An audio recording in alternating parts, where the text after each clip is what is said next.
তাপ বেড়ে গিয়েছে বলেই বৃষ্টি নামানোর জন্য প্রার্থনা করতে হবে কার কাছে? আল্লাহ তাআলার কাছে।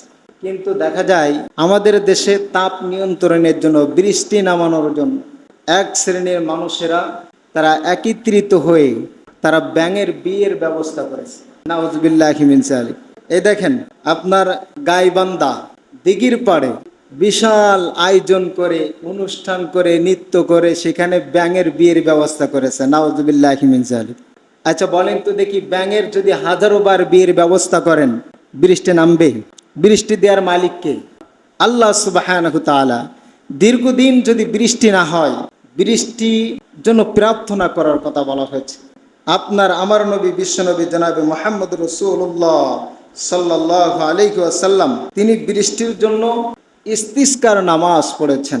আব্দুল্লাহ ইবনে আব্বাস রাদিয়াল্লাহু তাআলা আনহু থেকে বর্ণিত একটি হাদিস, তিনি বলেন রাসূলুল্লাহ সাল্লাল্লাহু আলাইহি ওয়াসাল্লাম একদিন অতি সাধারণ পোশাক পরিধান করে, যখন প্রচণ্ড তাপের মধ্যে বৃষ্টি হয় না দীর্ঘদিন, আল্লাহ নবী সাল্লাল্লাহু আলাইহি সাল্লাম সাধারণ পোশাক পরে ময়দানে চলে গেলেন। সাহাবীদেরকেও সাথে নিলেন।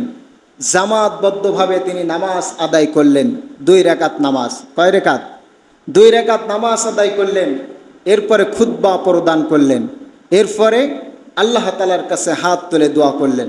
নবীজি যখন প্রচণ্ড তাপের মধ্যেও যখন সাহাবীদেরকে নিয়ে এভাবে নামাজ পড়ে আল্লাহর কাছে কান্নাকাটি করলেন, আল্লাহ তাআলার কাছে রহমতের বৃষ্টি ছিলেন, মাসুল ধারায় বৃষ্টি ছিলেন, বরকতপূর্ণ বৃষ্টি ছিলেন। আল্লাহ তাআলা সঙ্গে সঙ্গে আকাশ মেঘাচ্ছন্ন করে দিলেন আর বৃষ্টি দিয়ে ওই পরিবেশটাকে ঠান্ডা করে দিলেন। সুবহানাল্লাহ। তাহলে এই দীর্ঘদিন বৃষ্টি হচ্ছে না, তাহলে আমাদের কোন নামাজ পড়তে হবে বলেন? ইস্তিসকার নামাজ পড়তে হবে। 2 রাকাত নামাজ যদি আমরা ময়দানে যেয়ে পড়তে পারি, আমাদের পাপের কারণে আমাদের বৃষ্টি বন্ধ হয়ে গেছে। কারণ এই যে বৃষ্টি হচ্ছে না, অনাবৃষ্টি দীর্ঘদিন, এটা একটি গজব ছাড়া কিছু নয়, ঠিক কি না? দীর্ঘদিন তৎকালীন সময়েও বৃষ্টি না হলে সবাই পেরেশানি হয়ে যেতেন। বৃষ্টি না হলে এই মাটিগুলো পুড়ে তামা হয়ে যাবে, কোনো খাদ্য শস্য উৎপাদন হবে না, এই পৃথিবীতে ভারসাম্য থাকবে না, মানুষ বেঁচে থাকবে না, পশু পাখি বেঁচে থাকবে না। অন্য অন্য নবীদের সময়ও তারা আল্লাহ তাআলার কাছে দরখাস্ত দিয়েছেন। আপনার আমার নবী বিশ্বনবী জনাবে মুহাম্মদ রাসূলুল্লাহ সাল্লাল্লাহু আলাইহি ওয়াসাল্লাম দীর্ঘদিন বৃষ্টি না হলে তিনি এভাবে 2 রাকাত নামাজ আদায় করেছেন সাহাবীদেরকে নিয়ে। আল্লাহ নবী সাল্লাল্লাহু আলাইহি ওয়াসাল্লাম দীর্ঘদিন বৃষ্টি না হওয়ার কারণে তিনি এভাবে নামাজ পড়েছেন, সাহাবীদেরকে নামাজ পড়ার জন্য উদ্বুদ্ধ করেছেন। এটাই হলো সুন্নাহ। এর বাইরে যে যাই করবে সেটা হবে শিরিক। সেটা হবে কি? শিরিক। কারণ দুনিয়ার কেউ আমাদের বৃষ্টি দিতে পারে? বৃষ্টি দেওয়ার মালিক কে?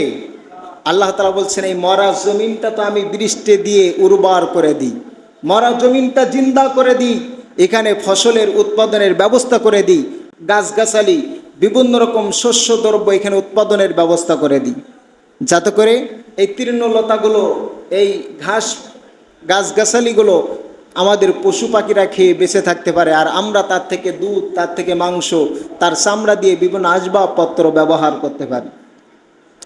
তা আল্লাহ তাআলার কাছে দোয়া করতে হবে। কিন্তু তারা যে কাজটা করেছে এটা সম্পূর্ণ শিরকিয়াত, বিদআত। শিরিক থেকে বাঁচতে হবে। ইন্না শিরকা লাযুলমুন আযীম। কারণ শিরিক হলো সবচেয়ে বড় গুনাহ। এই বড় গুনাহ যারা করবে এরা কিয়ামতের দিন ছাড় পাবে না। আল্লাহ তাআলার কাছে যদি শিরিকের গুনাহ বাদে যদি বান্দা হাজির হয়, আল্লাহ তাআলা তার সামনে সমপরিমাণ ক্ষমা নিয়ে উপস্থিত হবেন। তাহলে বৃষ্টি হচ্ছে না, আমাদেরকে কিসের নামাজ পড়তে হবে? ইস্তিসকার নামাজ পড়তে হবে। আল্লাহ নবী সাল্লাল্লাহু আলাইহি ওয়াসাল্লাম যখন অনাহারে এরকম বৃষ্টি হয়নি, টানা 3 দিন এভাবে 2 রাকাত করে ময়দানে যেয়ে নামাজ পড়া এবং আল্লাহ তাআলার কাছে কান্নাকাটি করা, দোয়া করা, এভাবে দোয়া করলে আল্লাহ তাআলা বান্দাদের দোয়া মঞ্জুর করবেন, বৃষ্টির ব্যবস্থা করবেন, এই উত্তাপ কমাই দিবেন। আল্লাহ তাআলার অসীম দয়া হয়ে যাবে বান্দাদের উপরে। তাহলে আমাদের কি করতে হবে? ইস্তিসকার নামাজ আদায় করতে হবে। একাধারে 3 দিন এভাবে নামাজ আদায় করা হলো মুস্তাহাব। 3 দিন নামাজ আদায় করা কি মুস্তাহাব। আর একদিন যদি আপনি নামাজ এটা আদায় করেন, এটা হবে নবীদের সুন্নাত। নবীদের সুন্নাহকে আমাদেরকে জাগ্রত করতে হবে। আল্লাহ তাআলা আমাদেরকে এটা তৌফিক দান করুন, সকলে বলে আমিন। কিন্তু বর্তমান সময়ে আপনারা জেনেছেন যে ঢাকার বুকে বৃহত্তর জামাত হয়েছে বৃষ্টির জন্য। শায়েখ আহমদুল্লাহ বাংলাদেশের স্বনামধন্য একজন আলেমে দ্বীন, তিনি নামাজ পড়িয়েছেন। নামাজ পড়ার পরে খুতবা প্রদানের পরে আল্লাহ তাআলার কাছে একেবারে বাচ্চার মতো করে কান্নাকাটি করেছেন।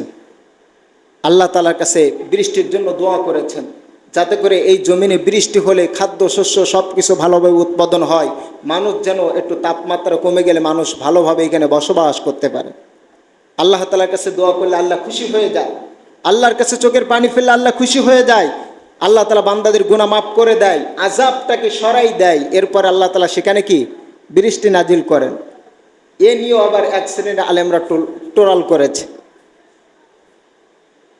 বলতেছে যে আবহাওয়া নর্মালে চলে এসেছে তো এই জন্য বৃষ্টির নামাজ পড়েছে। নাউজুবিল্লাহি মিন যালিক।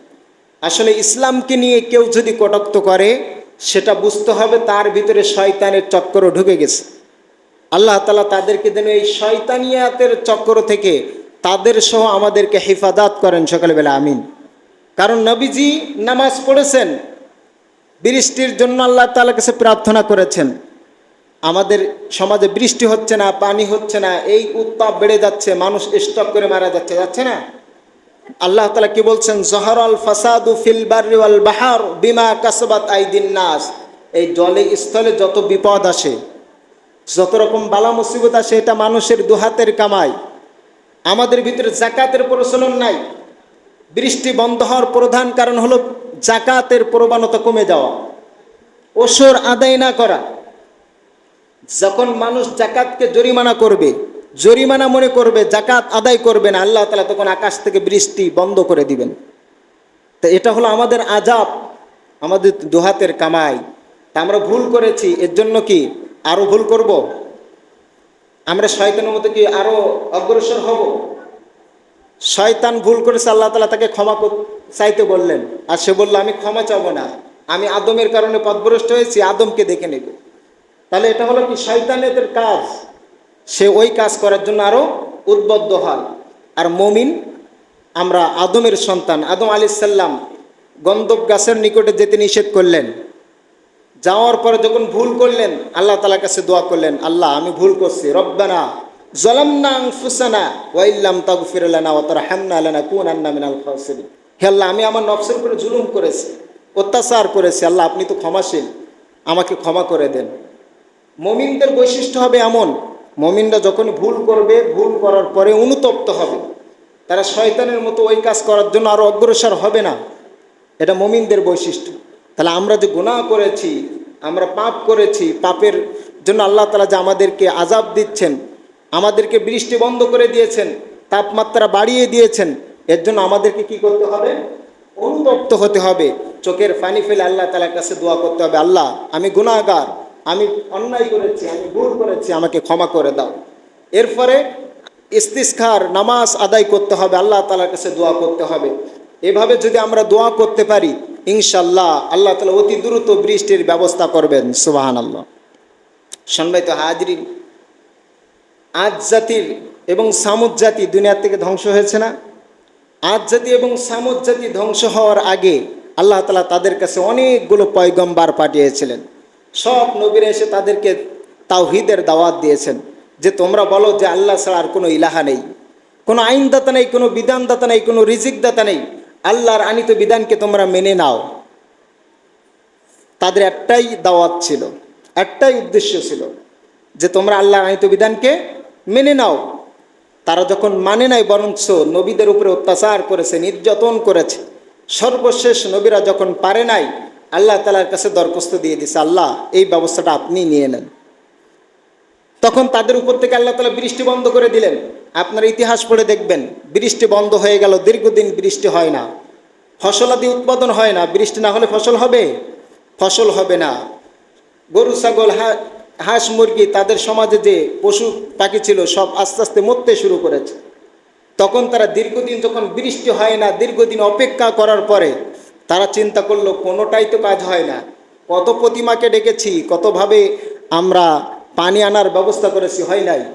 তারা সবাই সিদ্ধান্ত করলাম আমাদেরকে যদি পানি আনতে হয় তাহলে মক্কাতে যেতে হবে, আল্লাহর ঘরটাকে তওয়াফ করতে হবে। তারা চলে আসলো, মক্কাকে তওয়াফ করলেন, কাবা ঘর তওয়াফ করলেন। তওয়াফ করার পরে আল্লাহ তাআলার কাছে কান্নাকাটি করলেন, দোয়া করলেন। আল্লাহ তাআলা তাদেরকে 3টা মেঘের ব্যবস্থা করলেন। কয়টা মেঘ? 3টা মেঘের ব্যবস্থা করলেন, কারণ তারা তখনও অনুতপ্ত হয়নি, গুনার জন্য ক্ষমা চায়নি। 3টা মেঘের আবেদন, তাদের কাছে 3টা মেঘ উপস্থিত হয়েছে। তখন তাদেরকে গায়েবে আওয়াজ দিয়ে বলা হলো, তোমরা কোন মেঘটা নিতে চাও? তখন তারা বলল, আমরা কালো মেঘ নেব, কারণ কালো মেঘে বৃষ্টি হয়, ঠিক কিনা? কালো মেঘ যখন হয় আমরা মনে করি বৃষ্টি নামবে। আমাদের নবী যখন মেঘ হতো বাচ্চাদের মতো হয়ে যেতেন, পেরেশানি যুক্ত হয়ে যেতেন। তিনি এতটাই ভীত হয়ে যেতেন যে না জানি কখন আমাদের উপরে গজব চলে আসে, পেরেশানি থাকতেন। সাহাবীরা বলতেন, ইয়া রাসূলুল্লাহ, আপনি এত পেরেশানি কেন? সম্মানিত হাজিরিন, 3 খণ্ড মেঘ হয়েছে। তারা কোন মেঘ নিয়েছে? কালো মেঘ নিয়েছে। এই কালো মেঘ নিয়ে যখন তারা তাদের গোত্রে ফিরে গিয়েছে, মেঘ তাদের সাথে সাথে তাদের গোত্রে চলে গেল। তারা আনন্দ করতে লাগলো যে এবার বুঝি আমাদের উপরে বৃষ্টি নামবে, ফসলাদি হবে, আমরা খুব আরামায়েশে থাকব। কিন্তু দেখা যায় 7 রাত এবং 8 দিন টানা তাদের উপরে আল্লাহ তাআলা গজব নাজিল করলেন, ঝড়। এত পরিমাণ ঝড় দিলেন, সেই ঝড়ে তারা দুনিয়া থেকে সব বিদায় হয়ে গেল। তারা এর আগে কি মনে করছিল যে কালো মেঘে আমাদের বৃষ্টি নামবে, কিন্তু কালো মেঘ তাদের মৃত্যুর কারণ হয়েছিল, কারণ তারা তওবা করেনি, তারা ফিরে আসেনি। আল্লাহ তাআলা এভাবে তাদেরকে দুনিয়া থেকে বিদায় করে দিয়েছেন। তো আপনার আমার নবী যখন কালো মেঘ আকাশে হতো, নবীজি পেরেশানি থাকতেন, না জানি আমার উম্মাতের গুনাহের কারণে আল্লাহ তাআলা আদ জাতির মতো, সামুদ জাতির মতো না জানি তাদেরকেও ধ্বংস করে দেয় কিনা। নবীজি পেরেশানি থাকতেন। যখনই বৃষ্টি নামতো নবীজি বৃষ্টি মাগতেন আর আনন্দ করতেন। সাহাবীরা যখন নবীজির কাছে জিজ্ঞাসা করেছে, নবীজি বলছেন, তোমরা তো জানো না, আদ জাতি সামুদ জাতি এই মেঘের কারণেই ধ্বংস হয়ে গেছে। আর যখন এই মেঘ থেকে বৃষ্টি নামে, ফসলাদি হয়, তখন আমার মনের ভিতরে আনন্দ হয়, আলহামদুলিল্লাহ। তো আমাদের গুনাহের জন্য অনুতপ্ত হতে হবে, ফিরে আসতে হবে। আল্লাহ তাআলা আমাদেরকে ফিরে আসার তৌফিক দান করুন, সকলে বলে আমিন। সম্মানিত হাজিরিন, এই যে ফসল আমরা কাটতে শুরু করেছি, এই ফসল দিয়েছেন কে? আল্লাহ সুবহানাহু ওয়া তাআলা। এটা আল্লাহ তাআলার নিয়ামত। এটা কি বলেন? আল্লাহ তাআলার নিয়ামত। আল্লাহ তাআলা এই নিয়ামত আমাদেরকে দিয়েছেন। সূরা বাকারার 267 নম্বর আয়াতে আল্লাহ সুবহানাহু ওয়া তাআলা বলছেন, ইয়া আইয়ুহাল্লাযীনা আমানু আনফিকু মিন তাইয়্যিবাতি মা কাসাবতুম। আল্লাহ তাআলা বলছেন, হে ঈমানদাররা, আমি তোমাদেরকে যে রিজিক দিয়েছি তা থেকে তোমরা খাও। এই জমিনে যে ফসলাদি তোমাদেরকে ব্যবস্থা করেছি তা থেকে তোমরা দান করো। এই কথাটা কার? আল্লাহ সুবহানাহু ওয়া তাআলা। এখন আপনি ফসলের ওসর কিভাবে আদায় করবেন, এই ওসরের ব্যাপারে বলা হয়েছে, ওসরটা হলো আমাদের জন্য ফরজ। এখন কতটুকু হলে ফরজ হবে, এ ব্যাপারে অনেকগুলো মতামত রয়েছে। ইমাম আবু হানিফা রহিমাহুল্লাহ তিনি বলেন, ওসরের নির্ধারিত কোনো বিষয় নেই, যার যতটুকু ফসল হবে তার থেকেই তার ওসর আদায় করতে হবে, হোক সে ব্যক্তি গরিব বা ধনী, ফসলের ওসর তাকে আদায় করতে হবে। অন্য অন্য ইমামদের মতামত আছে যে 5 ওয়াসাক সমান 60 সা, অর্থাৎ 18 মণ 30 কেজি ধান যদি কারোর উৎপাদন হয় তাহলে অবশ্যই অবশ্যই তাকে ওসর আদায় করতে হবে। যদি বৃষ্টির পানিতে যদি আপনার ফসল উৎপাদন হয় তাহলে সেক্ষেত্রে 10 ভাগের 1 ভাগ আল্লাহর রাস্তায় দান করতে হবে। আর যদি আপনি সেচ দিয়ে কষ্ট করে ফসল ফলাদি উৎপাদন করেন, খরচটা যদি বেশি হয়ে যায় তাহলে সেক্ষেত্রে 20 ভাগের 1 ভাগ আল্লাহর রাস্তায় দিতে হবে। এখন ইমাম আবু হানিফা রহিমাহুল্লাহকে আমরা সবাই অনুসরণ করি, ঠিক কিনা? ওনার কথা হলো, ফসল যতটুকু হয়েছে যদি পানি দিয়ে সেচ দিয়ে যদি খরচ খরচা বেশি করে যদি ফসল উৎপাদন হয় তাহলে 20 ভাগের 1 ভাগ আল্লাহ রাস্তায় দিতে হবে। তো যতটুকু ফসল হোক সেই ফসলের ওসর আদায় করতে হবে। এখন ফসল কম বেশি আমাদের সবার হয়েছে, ঠিক কিনা? আল্লাহ তাআলা দিয়েছেন, দেয়ার মালিককে। আল্লাহ তাআলা কোরআনে অনেক জায়গায় বলছেন, তোমরা যে ফসলটা তোমাদেরকে আমি দিই, একটি শস্য দানা থেকে 700 পর্যন্ত শস্য দানা সেখানে আমি উৎপাদন করি, এটা কি তোমরা উৎপাদন করো নাকি আমি উৎপাদন করি? অনেক ধান তো চিটি হয়ে যায়, আমাদের করার কিছু ক্ষমতা আছে? কোনো ক্ষমতা নাই। কারণ কি? এটা দেয়ার মালিককে। আমরা 2 থেকে 3 মাস আগে আমরা ধান রোপণ করে এসেছি, আজ আমরা ফসল কেটে বাড়ি নিয়ে যাচ্ছি। আল্লাহ শুকরিয়া আদায় করতে হবে। আল্লাহ তাআলা এই নিয়ামত আমাদেরকে দিয়েছেন, এই নিয়ামতের শুকরিয়া আদায় করতে হবে। যদি ফসলের ওসর আদায় করি তাহলে ফসলটা আমার জন্য হালাল, আর যদি ওসর আদায় না করি এই ফসলটা আমার জন্য কি হয়ে যাবে? হারাম হয়ে যাবে। ফসলের ওসর আদায় করতে হবে। এখন ফসল কম বেশি সবাই লাগাইছেন, আমার কাছে রিপোর্ট আসছে। এখন কে কতটুকু দেবেন আল্লাহর ঘরের জন্য এখন আপনারাই নির্ধারণ করেন। আজকে বেশি সময় আলোচনা করব না, প্রচণ্ড তাপ, অনেক বিষয় নিয়ে কথা আছে। এখন ফসল যারা যারা লাগাইছেন আপনারা কে কতটুকু আল্লাহর ঘরের জন্য, যেহেতু মসজিদের কাজ হচ্ছে, আপনারা জানেন আমাদের উজুখানার ছাদ ঢালাই হবে প্রায় 260 কেজি, 260 কেজি, 300 কেজি, 300 কেজির মতো আপনার রডের প্রয়োজন আছে। 500 কেজি বলে 300 কেজির মতো রডের প্রয়োজন। এখন এই কালেকশনগুলো তো আপনাদেরই মাঝ থেকে করা হয়, আপনারা সার্বিকভাবে আমাদেরকে সহযোগিতা করবেন আর কি। এখন ফসল এখানে আল্লাহ তাআলা দিয়েছেন, যারা জমি করেন আল্লাহ তাআলা ফসল এরকম দিয়েছেন অনেক ব্যক্তির। এখানে আমার আব্দুল সাত্তার চাচা আছেন নাকি? চাচা কতটুকু ফসল ওসর আপনি